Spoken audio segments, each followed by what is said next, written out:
Okay, continuing into the Seven Deadly Sins Part 2.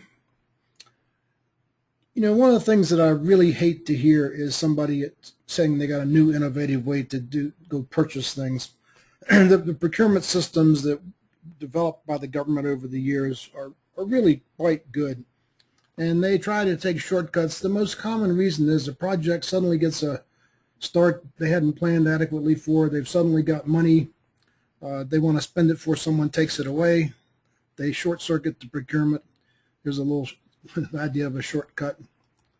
What they do is they get the wrong contractor doing the wrong work with the wrong incentives. There's simply no way out of this except to stop work, get the lawyers involved, renegotiate, or recompete.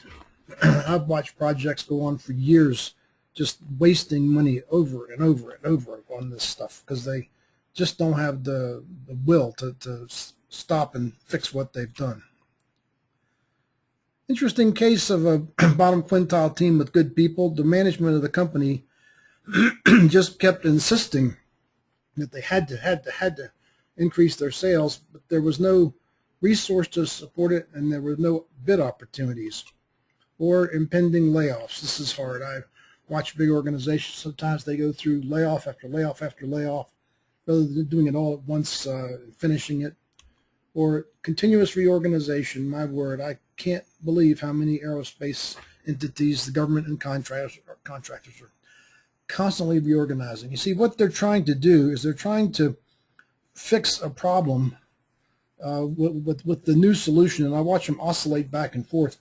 And all this is doing is assigning authority. That's what org charts do. And if they would stop and define accountability, they'd be much better off.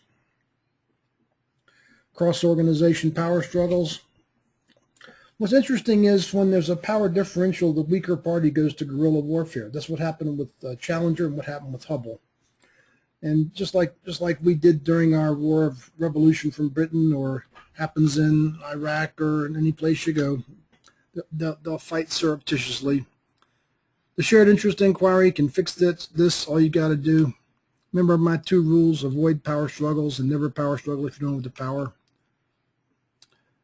And an interesting project, I was asked to come help because the team couldn't ever finish anything, and found out that they had started the project in a very blue company with this very blue team, and they needed to go orange, and they weren't able to do it. And so that they just muddled along until somebody came in and hammered them on the head and fired all the blues, converted the team over to this. That's what's inevitable. This is the common mistake. Everybody worries about their role and their authority, and especially through the org chart, and which they should do is be worrying about the accountability.